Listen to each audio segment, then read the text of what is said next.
Singawa uyitwa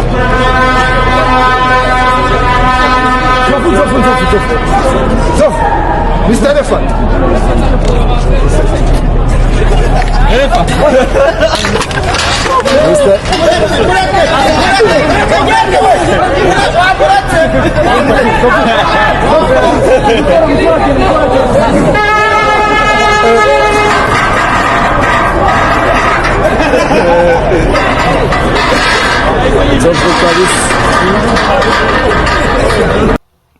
Nzovu cyangwa Mr. Elephant bitewe nuko wamumenye cyangwa bitewe nuko umuzi, ni umustar, ni umugabo umaze kwandika izina mu gihugu cy'u Rwanda kandi yaramenyekanye cyane.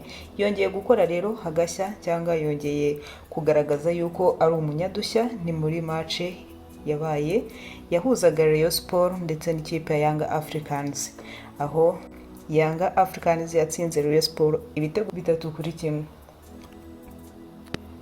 Nzovu yagaragaje yuko ari umunyadushya no muri iyo match, naho yagaragaje udushya twe yakozemo agashya katunguye benshi. Baravuga ati ubundi abandi mu byihorere mu birekere Nzovu, ubundi niwe ubishoboye, niwe nyiri udushya rwose, mwiturize udushya ubundi nibaturekere Nzovu. Nzovu niwe munyadushya, niwe urenze, niwe mustar. Ubundi naho yagiye kwinjira muri stade ntabwo yari yishyuye, ahubwo acunga bari bashinzwe kwinjiza abafana. Arangije anyura munsi ya grillage, anyuramo aritambukira, abantu bavuza induru bashaka kumuhagarika, none ahita bereka yuko arenze. Yahise yitambukira nk'umujeni rwose, aragenda yinjira muri bisi ya Rayon Sport, asuhuza n'abantu asanzemo rwose nk'abantu baziranye. Abari bashatse kumuhagarika barareba nabo barumirwa, baraseka bati ngo yaturenzeho, barayamanika bati ubundi Nzovu niwe wa mbere. Nzovu niwe wa mbere mu bantu b'abastar, mu bastar nyarwanda rwose, kandi batanga ibyishimo ku bantu benshi batandukanye. Nzovu rero yavugaga ko ari umufana wa Rayon Sport, kandi n'ubundi koko ni umufana wa Rayon Sport, akunda kugaragara mu itangazamakuru cyangwa abihamya yuko ari umufana wa Rayon Sport, kandi ntacyo yavugana n'indi kipe itari Rayon Sport mu Rwanda.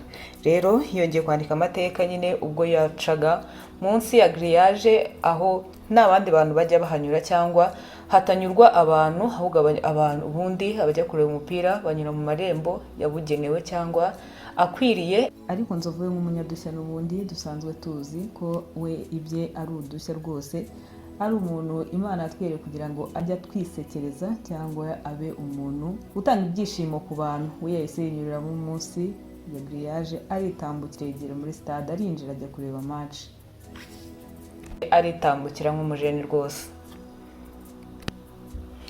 Nk'uko rero isezerano ry'iyicano ari ukubagezaho amakuru yose kandi atari kw'ivumbi. N'iyi nkuru rero ntabwo nari kureka kuyibagezaho.